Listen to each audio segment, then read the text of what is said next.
Welcome in, ladies and gentlemen. You're listening to Sports Time HQ. I'm your host, Fernando. Joining me today is, of course, my great co-host, Gary. Gary, how you doing today? I'm doing good, Freddie. How about you, man? You know, I can never complain. It's not too bad.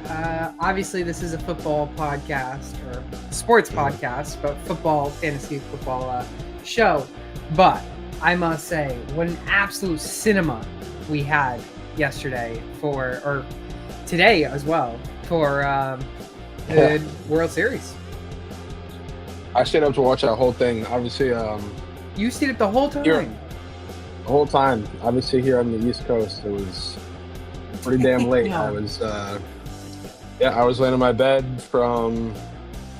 I mean, I started the game when it started at 8:00 Eastern time, of course. But and then I ended up laying in my bed. I was like, all right, this game should probably end soon. And I remember getting in my bed probably around 10:30, and then it didn't end until 3. So That's I was just crazy. up the entire time watching that game. It was absolutely crazy. 2 games in 1, pretty much. But yeah, it was wild. It was the longest game in postseason history, but not by innings, but by time. Right. I was hoping it'd go to 19th, but I do want to tell you, what is something I texted our group chat 2 hours before the game ended? Do you remember? I remember you. He didn't even see it. Well, I remember you said, okay, I'm not even going to go on my phone yet. Tell me or not, did you say this at least? I don't know if this is what you're thinking of, but you said you said this could be like a big momentum changer in the series or something like that. I did say that. Okay, so yes, I probably did see what you said, but it's just not coming to my mind right now. But back in, I think, the 14th, 15th inning or something, I said if anyone was to do it, it would be Freddie Freeman. Mm-hmm. And I'm of course, I see Freddie Freeman go up to the plate. I was like, there's no shot he's gonna freaking hit a home run. And then little enough, he hits a home run. Yeah, I mean, I told my dad this morning because he didn't see it, but I was like, I kind of said the same thing. Like, I feel like it had to be him because he his past 2 at bats that both came in extras were to the track, and I was like. Exactly. And, he's come so close the last 2 times. He's got to get a hold of one. And sure enough, the 3rd time he did it. I mean, it was nuts. But I must say, Klein, the last pitcher. Great stuff. He deserves whatever he wants in a contract because he basically saved the Dodgers. I mean, they were going to go to a position player. Then last opportunity, they were going to go to Yamamoto, who just pitched game 2. 9 innings. Yeah, complete game, not to mention complete game. Yeah. I mean, one day, barely any rest. Yeah. I tell you, the drama of the series of that game was just so intense. I was working, so I was working during the game because, of course, Japan time. It was perfect time for me to watch this game. Yeah. But it was so funny because they had me go drive the cart and to pick up the golf balls. And I have my ear pod in, I have my phone in front, and I'm driving, and every time the pitch goes, I'm slowing down driving just to watch the pitch. And then all of a sudden I see freaking Freddie Freeman start hitting it, and I basically stopped the cart and I said, there's no way Freddie Freeman just hit this. And then I see it at the wall, at the track, gone, and I said, God dang. No, it was a great game. But I definitely think that this is going to be the change of the series. It's definitely possible. I mean, you never want to lose that game. So it's definitely going to be tough for the Blue Jays players, especially only, it happened at we'll call it midnight their time. So they play tonight at 8 again or something like that.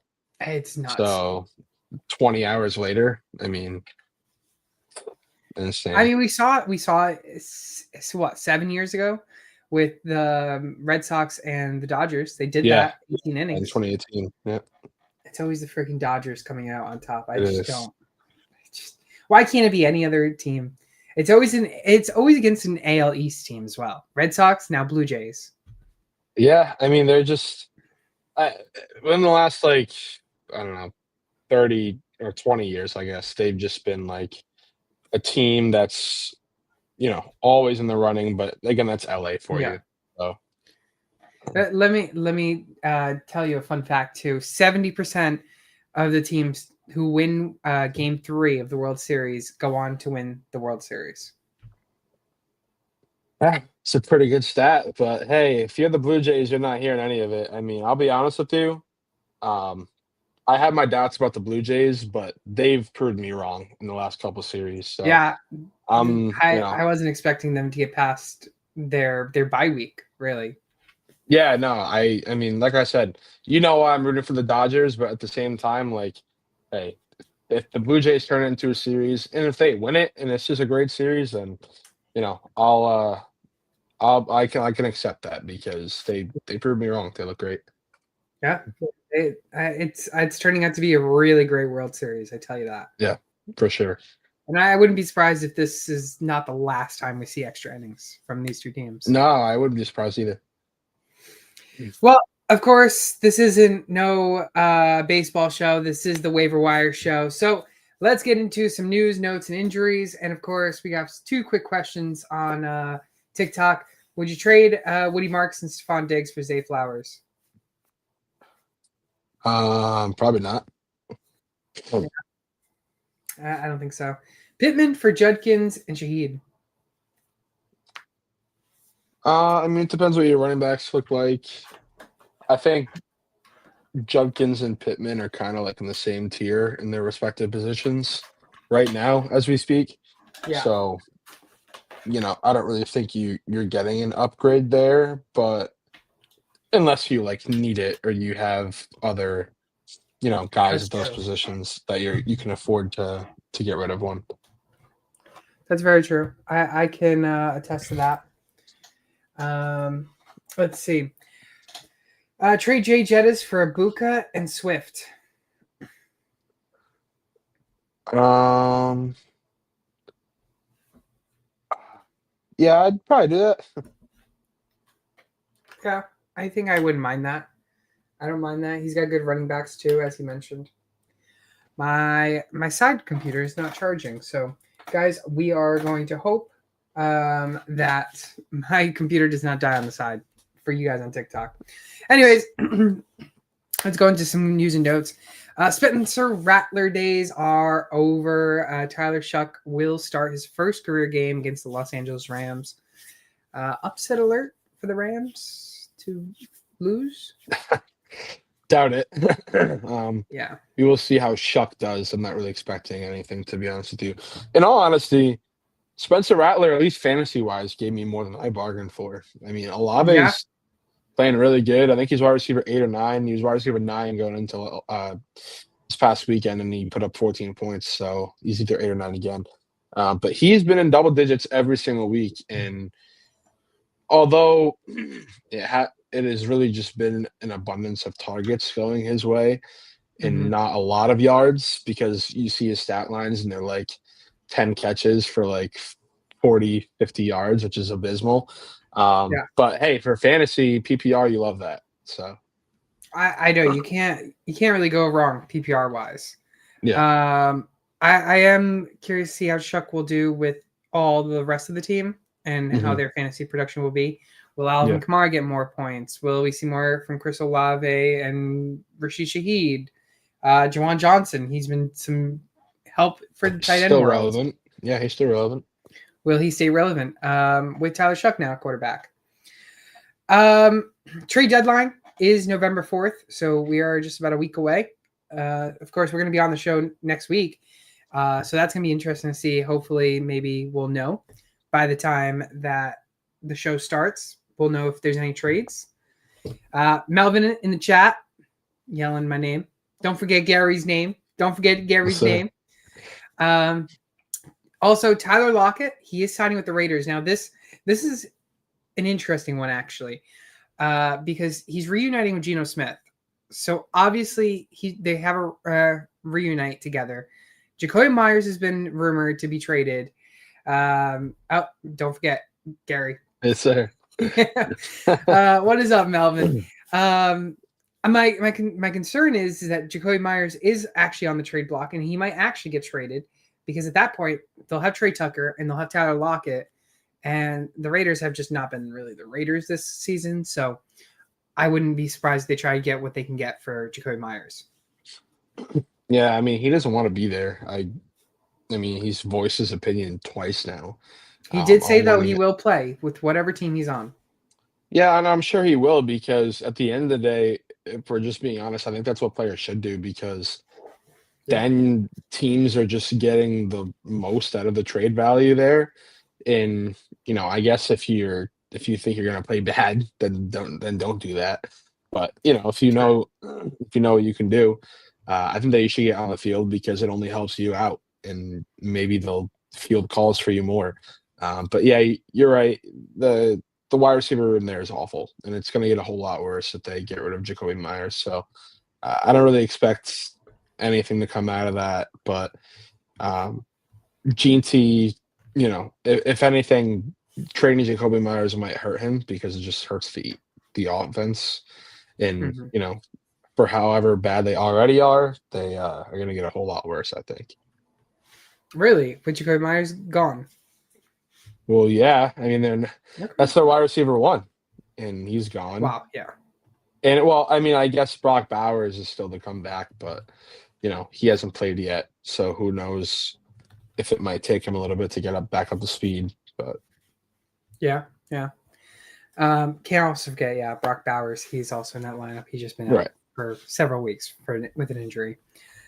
There wasn't really much news, honestly, this week, but I will run through the playoff picture. I won't say every single team again because it's exactly the same, just the order has switched.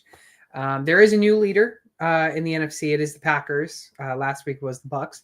Packers lead the conference in the NFC. But the only big change is that the Chiefs have now made the playoff picture. The Jaguars have been pushed out of the 7th seed. So the Chiefs are in the 7th seed. But other than that, Patriots have jumped to 2. Eagles have jumped back up to 2. Seahawks are now the division leaders. 49ers have jumped down to 7. But there is one big news. And it's not about playoffs. The Jets are winless no more. Yeah. My goodness. What a They're so crazy bad. game. They're so bad. But they beat Joe Flacco and the Bengals, and I was very happy with it because, keeps the Browns inching closer to the first overall pick. It was also nice seeing the Dolphins win too. That was very surprising, by the way. I mean, they didn't only beat the Falcons, they absolutely dismantled them. And that, by the way, is a team that the Browns dismantled. So what does that say about the Falcons? Let me just tell you real quick on that note. I almost this close because I debated for about 5-10 minutes at least. I debated about changing my survivor pick to the Falcons, and last second I said, "No, let me just stick to my gut." Someone's telling me not to pick the Falcons. And I just stuck with I think I went with the Chiefs this week. Oh, there you go. I'm still in the survivor. It's crazy. The farthest I've been out of 100 teams. I'm now top 11. We're down to the final 11. I was gonna say I did one last year, and it was probably out of like 250 people, and I want to say 200 of them were gone by week 2. Like crazy. It's insane, man. It's crazy.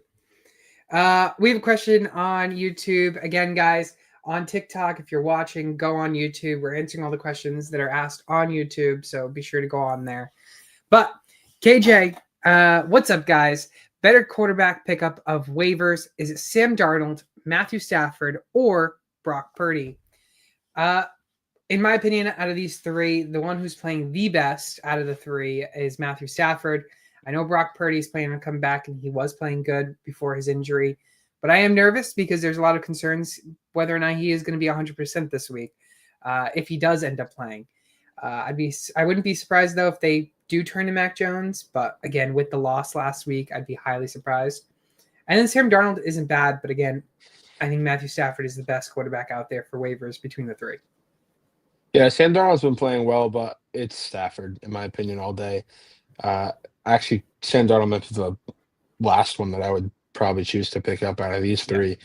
Purdy's, good when he's healthy, but that hasn't really been at all this year. So I can't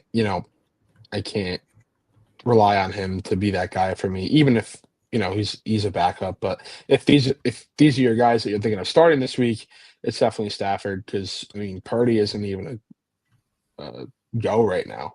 Yeah, no, he isn't. We'll go right into the injury report after I just mentioned the bye week teams. It is Cleveland, New York Jets, Philly, and Tampa Bay. Those are some big teams with some big names: Judkins, Fannin, Fields, Hall, Wilson, Taylor, Hurts, Barkley, Brown, Smith, Goddard, Mayfield, White, Irving, Godwin, Ibuka, Tez, Otten. If you have any of those names that I mentioned, you're in trouble this week. And it's a lot. Yeah, exactly. Real quick on the injury report, Michael Penix, bone bruise on that foot, ankle. He is considered day-to-day. Lamar Jackson, hamstring. He is expected, prayers for anyone who has him, he is expected to play Thursday Night Football against Miami. Bryce Young, dealing with that high ankle sprain. He is day-to-day, expected to practice this week, expected to practice tomorrow. Jaden Daniels, hamstring, expected to practice this week as well. J.J. McCarthy, they expected him to come back week 9. Of course, I think that is their only chance at winning a possible game, because Carson Wentz has had season-ending shoulder injury on his left shoulder. Brock Purdy, again, Kyle Shanahan said, I don't think it's a long shot for him to play, but again, don't be surprised if he does not end up playing. Tua Tagovailoa, swelling in his eye. He ended up getting some type of God tier in that eye to make them win against the Falcons. But he is day-to-day. The swelling has gone down, and he is planning on wearing a visor. And then lastly, Joe Flacco, dealing a shoulder injury. He is also day-to-day. Any big names pop out that you want to talk about? Yeah, obviously, we've been talking about him for weeks now. Lamar is finally back, hopefully. Yeah. We'll talk about the Thursday night game, obviously, towards the end of the podcast. But I hope that they can come back to life, because both Lamar and Henry need each other. I personally think, and Lamar just hasn't been playing, but outside of last week, Derrick Henry's been struggling really bad. So I know owners of both Lamar Jackson and Derrick Henry hope that they can both stay on the field. They got their bye out of the way, and as long as they can stay healthy, then they'll both be great together. I have that duo in my league, so that's why I'm kind of talking about it like this. But another guy, obviously, to mention, we already talked about him, but Brock Purdy and Jaden Daniels. Again, I'm just talking about the best guys here, but those are obviously two guys that are also fantasy relevant, especially Jaden Daniels. That's probably your 3rd or 4th round pick, so you kind of need him back as well. I think the biggest name, besides the ones you've already mentioned, is Mr. God tier himself, J.J. McCarthy. I'm hoping he really comes back and he really shines. He shines. Keep hoping. I am. I'm hoping. Running backs, Bucky Irving. He's on a bye week this week, but again, just monitor his availability going into next week. Isaiah Pacheco, sprained MCL, week to week. He was the problem. He was the reason I lost in one of my fantasy weeks, because Kareem Hunt got into the end zone. Cam Scatterbo, dislocated ankle, gruesome. He is placed on IR. And Quinton Judkins, AC joint sprain. He is day-to-day. Of course, the big one here is obviously Cam Scatterbo. But, it's brutal, because the duo between him and Dart was looking fantastic. And, of course, it just takes that one play to take you right out of the game. Yeah, that was my bad, because I bet on him to get his rushing yards. So oh my goodness, it's your fault. You're the problem. I know. I'm sorry, Giants fans. I touched his player prop, and that's all me. God forbid I do that. No, that really sucked, seeing that. It didn't look good at all, and he was starting to really get into a great rookie year that, all of us that have watched him play so far have loved seeing the fire that he plays with. Yeah, I think you remember I said I wasn't big on him and I didn't think he'd translate to the NFL, and I I was totally wasn't wrong. either. I was not big on him. I was totally wrong on him, and I always say I'm glad when players prove me wrong because I love watching football and I love, like I said, seeing the fire that he played with, and hopefully he can just rest up with Malik and come back next year, and hopefully that trio can stay healthy for a long time because I think they're going to be really good. Yeah, I think it'll be crazy. Neighbors, Scatabo, Dart. That I it think they're going looks to be like really elite. good. It looks elite. Yeah. For the wide receivers, Neil Collins with that concussion, of course, he is day to day. Should be back this week. Jacoby Myers expected to finally return this week after dealing with that knee toe injury. Terry McLaurin, again, this is why players struggle. And when you have to negotiate contracts and you sit out all off season, it pays a price during the season. And again, he's dealing with that quad injury. Once again, he re-aggravated it. He's been missing it time all season because he really didn't practice all off season. And that is what we see with a lot of injuries with players that don't do it. Again, monitor this week. Hopefully he does come back, but again, he could be out another week. Cedric Tillman, hamstring injury. He expected to return from IR week 10. Perfect time for Shador Sanders. Tutu Atwell, hamstring injury, placed on IR, and Puka Nacua dealing with that ankle injury. He is expected to return and play this Sunday against New Orleans. Yeah, a guy that you mentioned, obviously Terry McLaurin, it sucks because he just had a great game. He had two phenomenal catches. That touchdown that he caught, I don't know if you saw it. I don't know if you were watching the game, but the touchdown that he caught was crazy because I feel like Mariota kind of just threw that and prayed that he can come down with it, and he did. Yeah. Luckily enough, that was unbelievable how he kept his toes in.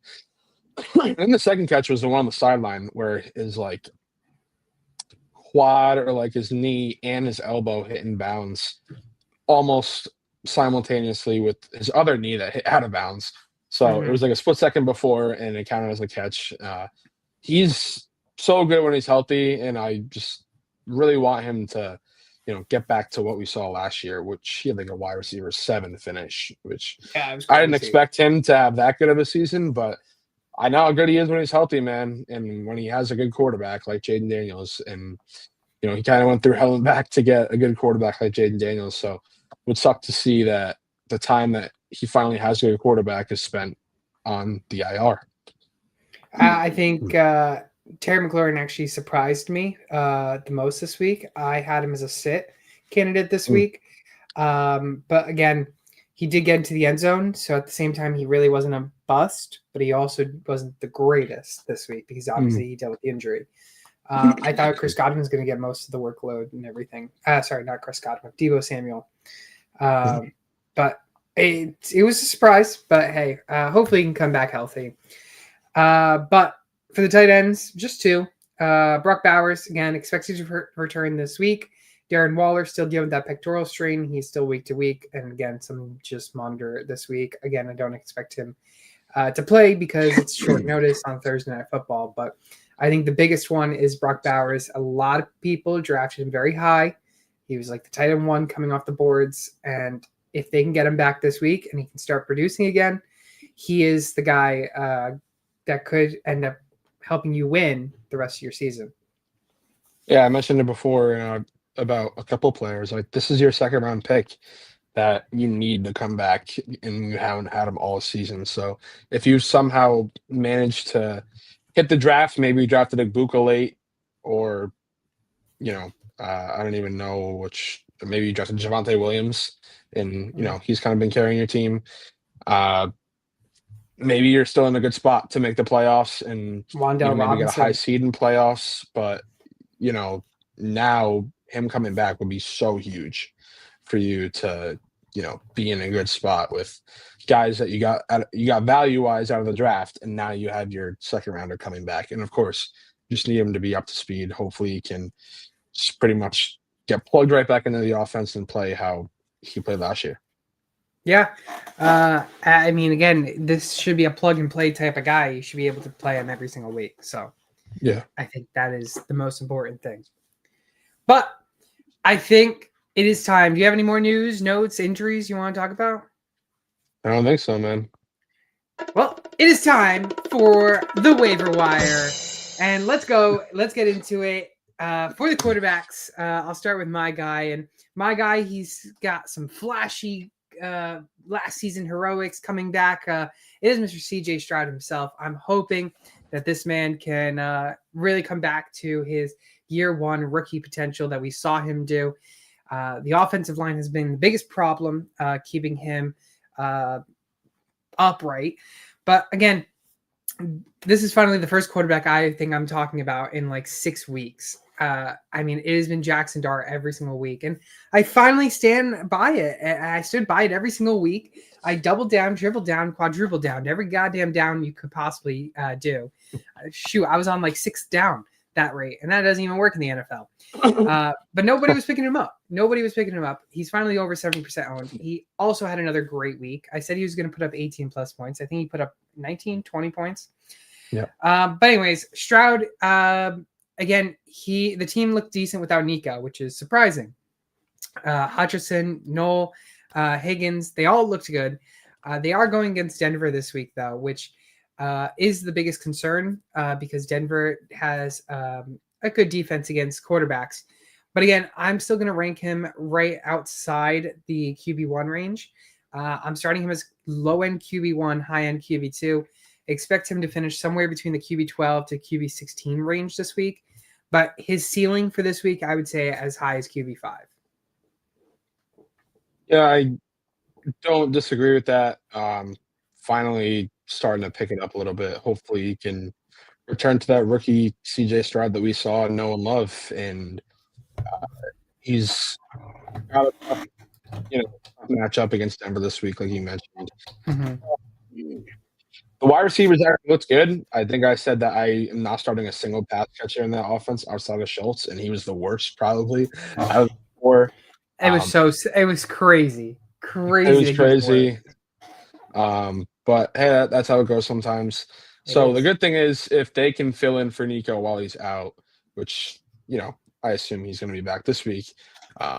He should be fine.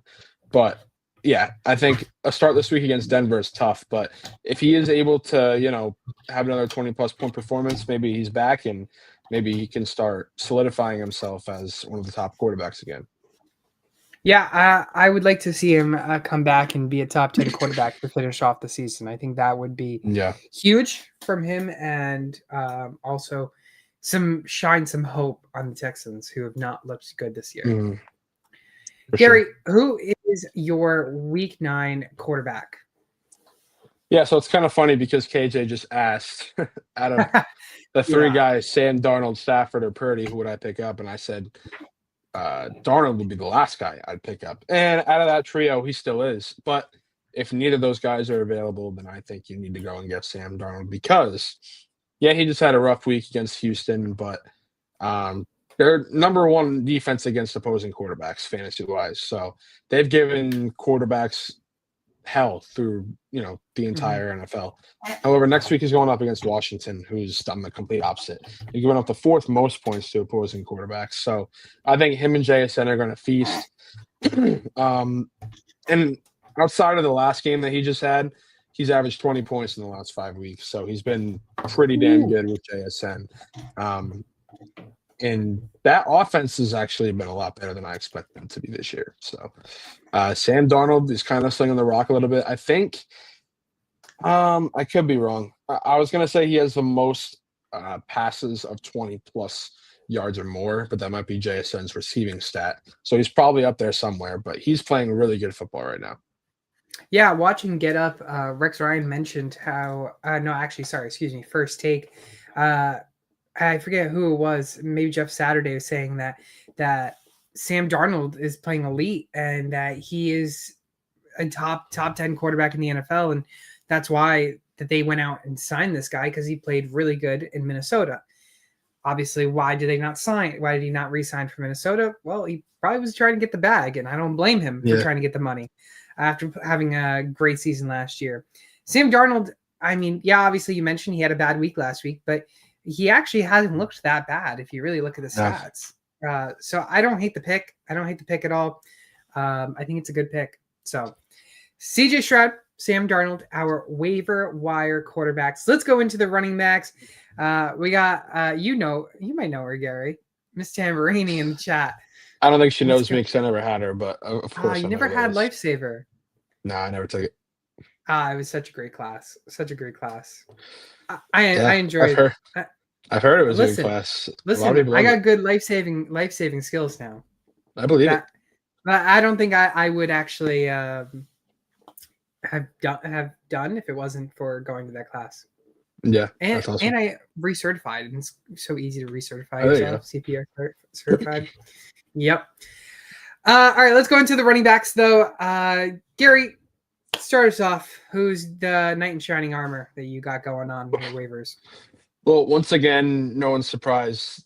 The running back position is horrible. But I went with Bam Knight. That's right, Bam Knight. He was on a bye week this past week, so he didn't do anything. But before the bye, we kind of started to see him take the lead role for Arizona. He had his carries go from 4 to 11 to 14.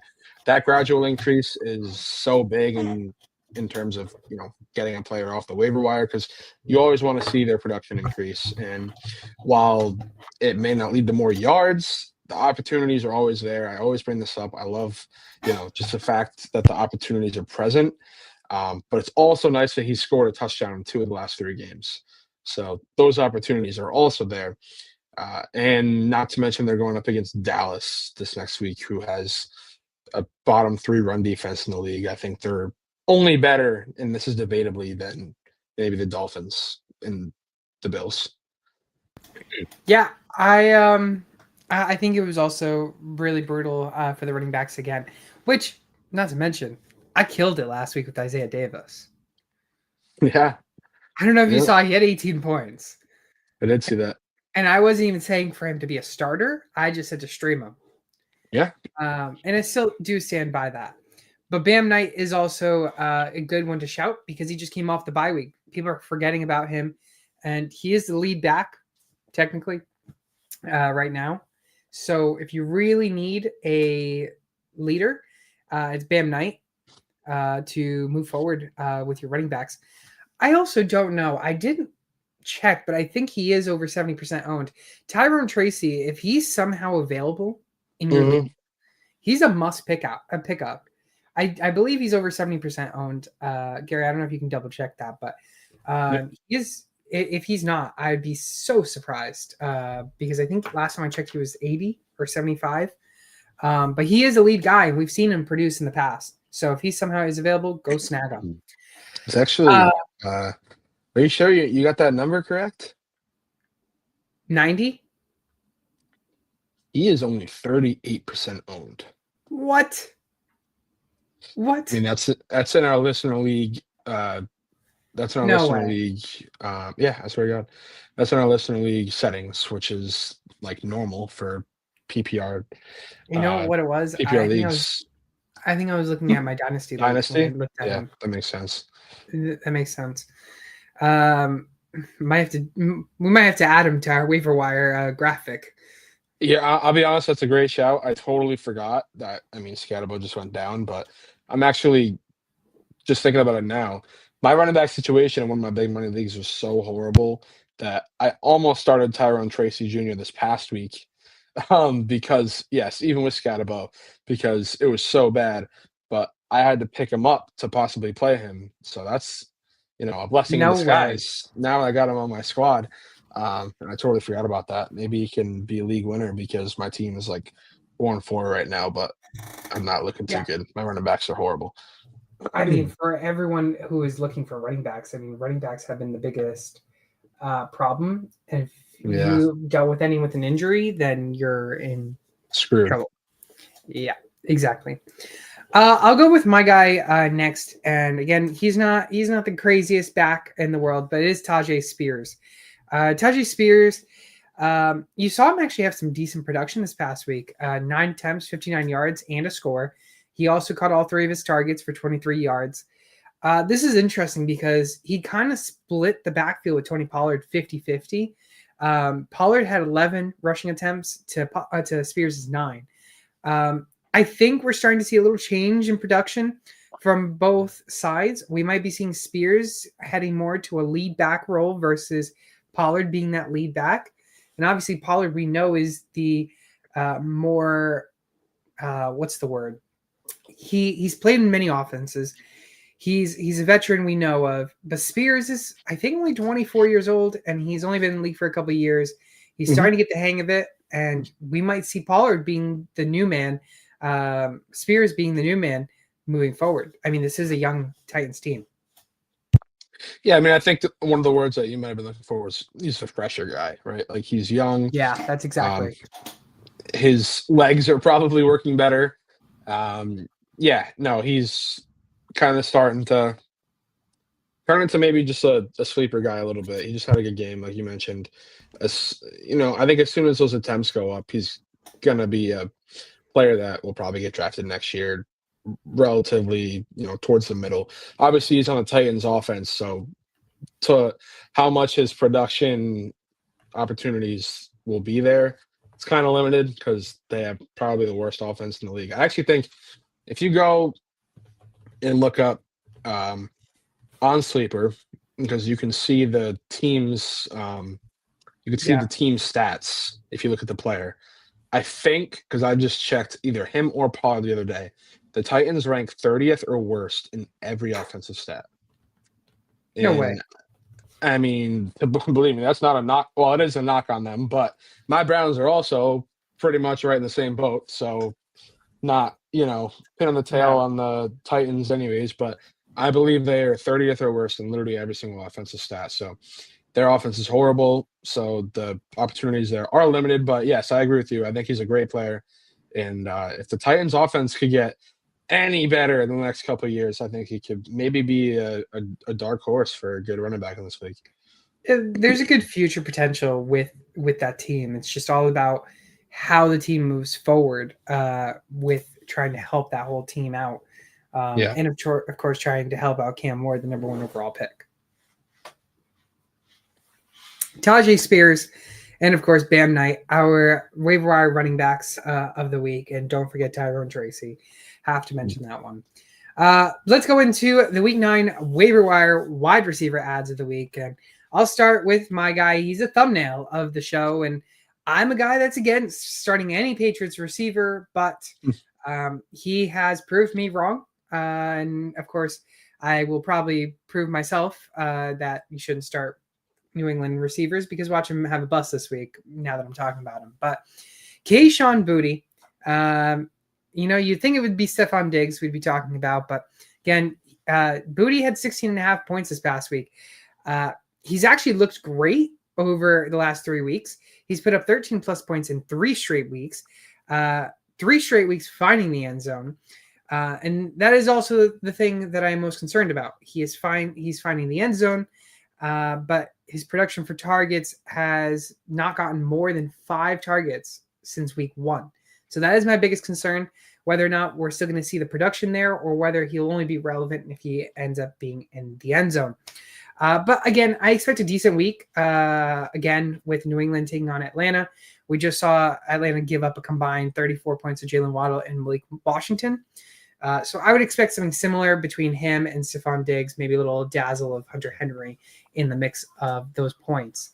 But I'm actually all in on Boutte. He's looks pretty good, I must say. Yeah, right now he is balling. I mean, he's wide receiver 23, so technically that's a wide receiver 2 in fantasy. Yeah. But yeah, he caught a long touchdown. I believe it was like a 25-yard touchdown last week. If he keeps finding the end zone, then you're going to have to pick him up no matter what. But yes, I agree. Obviously, the target numbers are, not really what you want to see. He had 2 5s and a 2 mixed in there in the last couple of weeks. So obviously you want to see that increase. If it does, though, then yeah, I think he's a guy to pick up, because if his targets increase, he's only going to be better. And I think we'll stick around that lower wide receiver 2 range. So if you can stick him in at your flex, that's a pretty good advantage right there. he's also pretty young. So if you have him in Dynasty, True. maybe he can turn into the one there in New England. We'll see how that goes. No, it's going to be either Chris Olave or. Oh, you think they're going to trade for Olave? There's another guy on the trade block that I can't. I lost the name for. It hasn't. It's not ringing a bell. But he's also another wide receiver that's been rumored to be traded. Well, I know BTJ was, but they just That's who. Well, the Jags just shut that down. They said they're not going to trade him. So yeah, because they're asking the whole entire world for him, and I don't blame them. But I mean, yeah, I don't blame him either. I don't. They never had intention to trade him. They're not going to trade him. No. But I saw Olave and Shaheed are both guys that could be moved. So maybe you guys end up with one of them. I would love it for Olave purposes. I mean, I want him to get out of New Orleans so bad for the same reason that I want Garrett Wilson to get out of New York so bad. Hopefully Drake May is open to, having a solidified wide receiver one, because right now he loves to spread the ball, and that's totally fine. I mean, it's working really well, and he looks great. Obviously for fantasy, it sucks. But if they're able to land Olave, that would be huge. But yeah, Keyshawn Brady looks pretty good so far. Let me just ask you this quick question. Obviously, I know my answer, no biasy, but on it. But right now, they sit at what, 6-2? Mm-hmm. Obviously, looking like a playoff team right now, number 2 in the overall playoff picture. If they were to trade for a wide receiver, say Chris Olave, say Garrett Wilson, any big name wide receiver, does that change the chances from them being a playoff team to a Super Bowl contending team? I don't know if I can call them a Super Bowl contending team. If they can keep this core around for, I'd say 1 more year. Okay. I think it's 1 to 2 more years.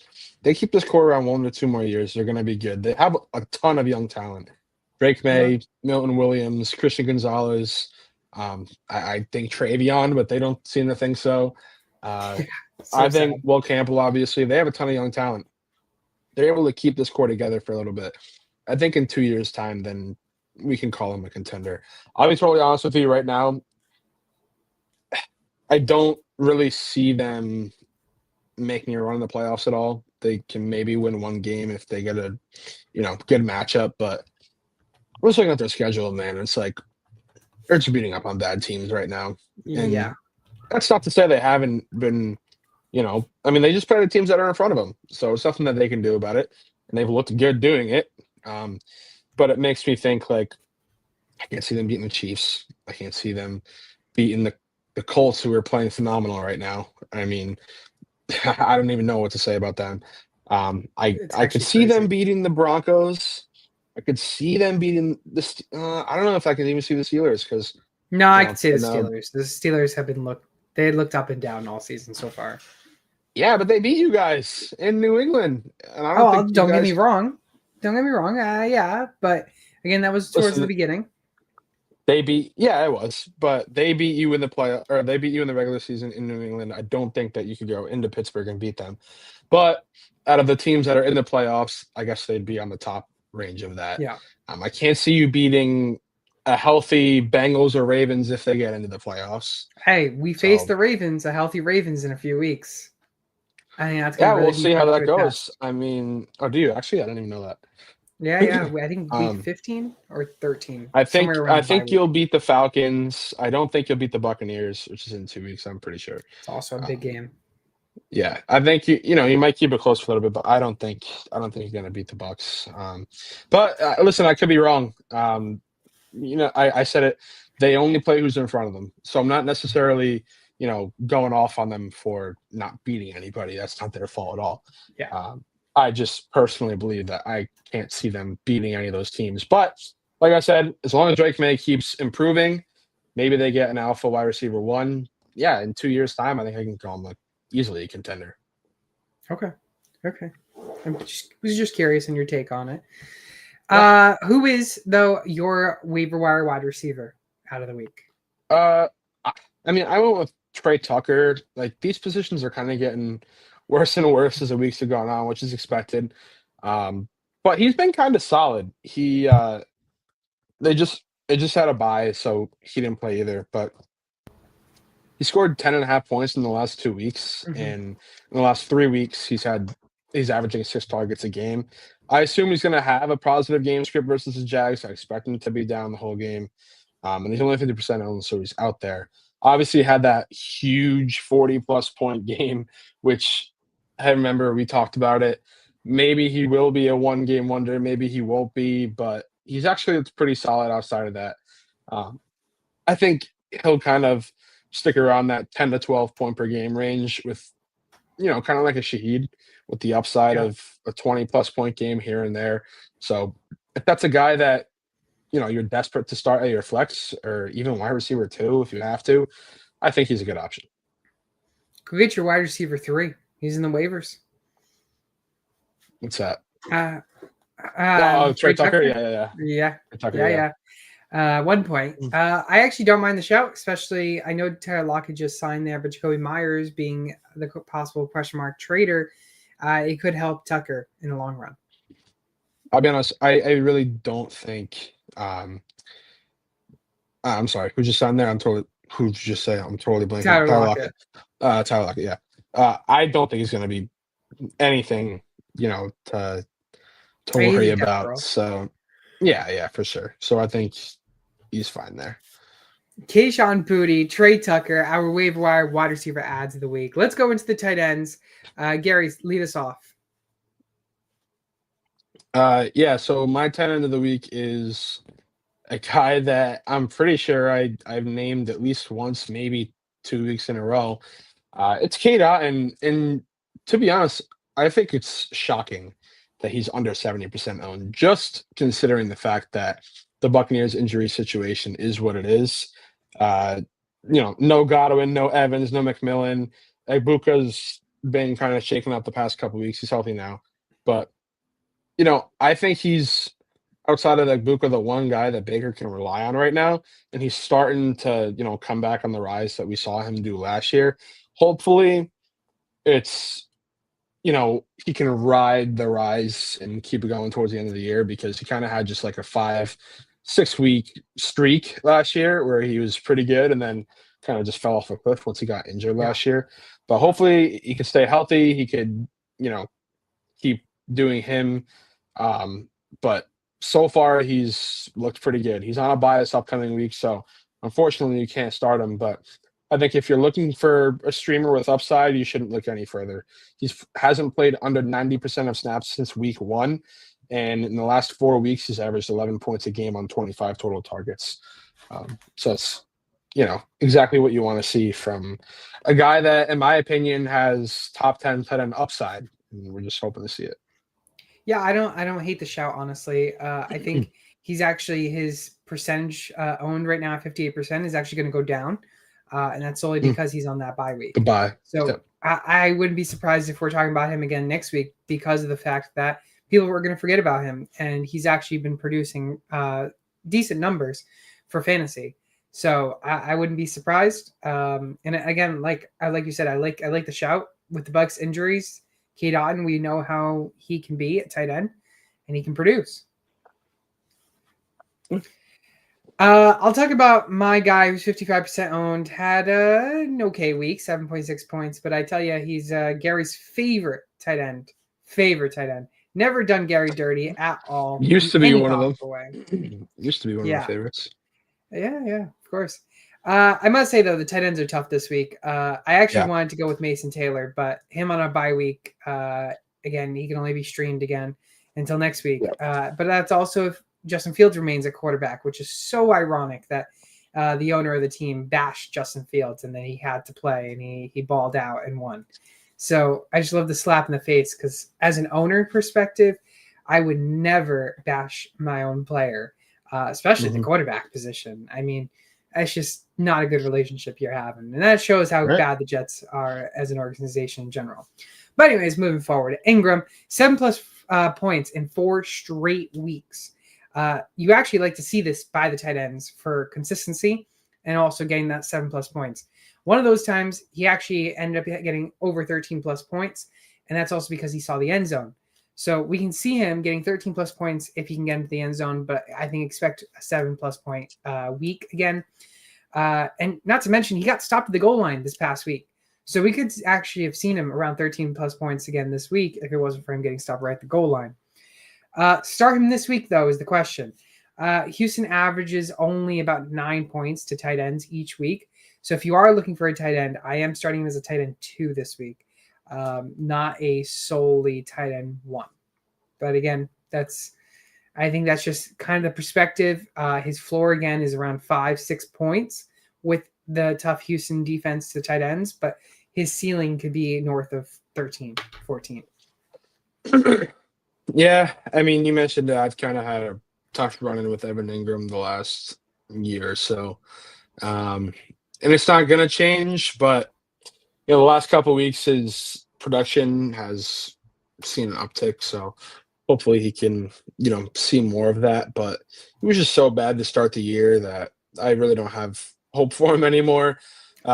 Maybe T-Law just made him. I don't really know, because he was bad on the Giants and great with the Jags, and so far has been somewhat bad with the Broncos. So maybe T-Law, I owe an apology to. At least he made Evan Ingram, because he was great there. And he made me have a love for a player that is not good. But again, we're, only halfway through the season. He's still got time to break out, I guess. But right now, he doesn't really look like he has that much value in this offense. Hopefully that can change if you're an Ingram owner. I think I still have him on my bench in a couple leagues, so maybe it would be nice if he can get back into that offense. But yeah, he's not a bad stream option. He's always got the upside, I guess. At least that's what I think, because of how he played in Jacksonville. But he's not in Jacksonville anymore. It's been a little bit since his injuries. Maybe that is what, kind of threw him off his game. Very but, true. We'll see. Hopefully he can come back. Very true. Evan Ingram, Kate Otten, our week 9 waiver wire ads of the week. And of course, it's time to get into Thursday Night Football predictions. Again, it has been an interesting season so far on Thursday Night Football predictions. That is the wrong graphic that I wanted, but that is the right ticker I needed. The Baltimore Ravens taking on the Miami Dolphins. The over-under is the highest it has been this season. It is sitting at 50.5 points. Gary, give me your Thursday Night Football prediction. I'm obviously going to go with the Ravens here, right? I assume you are going to do the same thing. Maybe. Yeah, we'll see. I'm going to go with the Ravens because hopefully they are fully healthy now. They average like 30 points with Lamar Jackson, and when Lamar Jackson's healthy, and I can't see them losing this game. But I also can't see the underhitting. This Dolphins defense sucks. This Ravens defense sucks. Maybe that's what Vegas wants you to think. But I'm going to stick to my guns here. I'm not going to overthink it too much. I'm going to say the Ravens win 34-17, hitting the over by a half point. But nonetheless, hitting the over. I think 34-17. Holy 34-17, yeah. I mean, both these defenses are awful, and at least Baltimore has a highly potent offense. Derrick Henry's going to run like wild. Lamar Jackson's going to run like wild. I think they're going to breeze to a win here, and then Miami might score, a garbage time touchdown or two. So this was actually a tough game for me because I actually Miami just beat out the Falcons, which I'm not saying the Falcons are a good team, but also Baltimore, Lamar Jackson's coming back for the first time this week in many weeks. We could see a very slow offense, enough where maybe Miami does actually have a chance to win it. 50.5, I think, is crazy for an over-under spread, but nonetheless, without looking at the over-under, I just threw out a number, and I am going to take the Ravens. I think it's going to be a lot closer of a game than you have it. I actually am going to take 27-24 final score, which again would also just hit the over by a half a point. But again, this could easily be an under game. We could see it easily 24-23, 27-23. Shoot, I mean, it could be a 2017 game. It really could go either way. So I think the over-under is an interesting spread this week, because this game could be an over-under spread of 50.5, or it could have been a 40.5 type of game. Yeah, I haven't seen the forecast for Thursday, but as long as it isn't raining, I expect it to be, points everywhere, at least for the Ravens. Both teams are going to be able to run the ball like hell. I mean, these defenses suck. I'm telling you, they suck. So both teams are going to be able to run the ball, and obviously Lamar is going to be able to pass it. I'm not worried about the Ravens. I just hope Dolphins are going to be able to hold their own. Like I said, I think they're going to probably not hold their own for a majority of the game, but I can see them scoring a late touchdown or two just to, moral victory. Yeah. I mean, it would be crazy. I'd love to see the Dolphins win it. But I think right now, actually crazy, betting odds right now have the Ravens winning the division just because the Steelers lost. Wow. Yep. They actually have over a 50% chance to win the division. They are minus 105 right now to win the division. Well, just I mentioned it earlier. Yeah, I mean, that's kind of crazy to have those odds, especially because they're 2 games behind right now.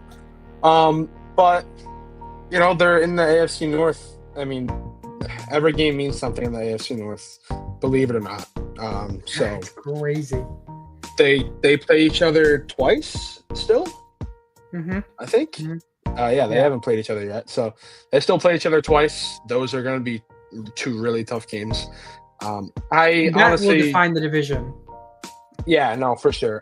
In all honesty, if I had to pick right now, I'd probably say the Ravens will come back, but saying they're the favorites to do so is kind of surprising to me. I'm telling you, it's crazy. I hate the Steelers, but that's kind of disrespectful, especially. And I mean, watch out for the Bengals, I guess, if Flacco can keep them at 500 until Burrow comes back, and maybe they rattle off 3 or 4 in a row once he comes back to end the season. The Browns are out of it, so don't even worry about them. But yeah, it's going to be a tight race, I'm sure. Both Bengals and Ravens need to get healthy. The Ravens have done so, I think, hopefully. And, it's going to be gearing up to be a classic AFC North showdown, but that's kind of crazy that they have them favored, at least, to win the AFC North. But I do like how you mentioned the Bengals, because I think that is a sneaky team to keep in mind, because they are sandwiched right in between the standings right now, between the Ravens and the Steelers. And again, like you said, if Joe Flacco can lead this team, all it takes is a couple more wins. And if Joe Burrow comes back, this team could easily be a division winner as well. Yeah, and I mean, again, this is no knock to the past. They've been playing phenomenal, but I don't see them beating any of those teams when they're healthy. Maybe the Steelers, but I don't know. We'll see. So I got a lot of football to play. So. A lot more football to play. Week 9 is coming to you guys this week. We're about to hit the trade deadline on November 4th. I mean, the season is just blowing right by. But again, another great show. We are here every single week on Tuesdays for our Waiver Wire show on YouTube, on Facebook, on TikTok. Every single week at 6 p.m. Eastern Time. And of course, on Sundays, we are doing our Starts and Sits show with everyone who has questions all over social media, whether it's you DM us a question, you have it on TikTok, you have it on YouTube, whatever you got, we produce it, and we help you guys win your weeks. But again, we are here every single Tuesday, 6 p.m. Eastern, and Sunday at 10 a.m. Eastern Time. Again, if you haven't done so already, go use Underdog Fantasy. Go use the code SportsTimeHQ. They're going to match first deposit up to $1,000. Yeah, they brought it back. $1,000. Go get it. Go get it while supplies last. Again, it was a great show this week. We'll see you guys all on Sunday for our Starts and Sits. We'll be on Whatnot doing some pack opening tomorrow morning for you guys at 11 a.m. So be sure to go on Whatnot at SportsTimeHQ. We'll be opening a select Panini case and 2 score packs. And Gary, I don't know if I've mentioned to you, but I did get a autoed LeGarrette Blount number 2. Oh, nice. So nice. thought it was cool. That's thought it was a cool. Thought it was a cool one, and I think the coolest one out of the ones I picked up is a see-through Illusions. Oh, Josh that's Allen, fire. King of Cards, number 299. Thought it was some cool cards, you know? But again, that's all we got for this week's show. I'm Fernando. I'm your host, Sports Time HQ. Joined with me is, of course, my great co-host, Gary. Go follow him all over social media at GDPicks. And we'll see you all on Sunday.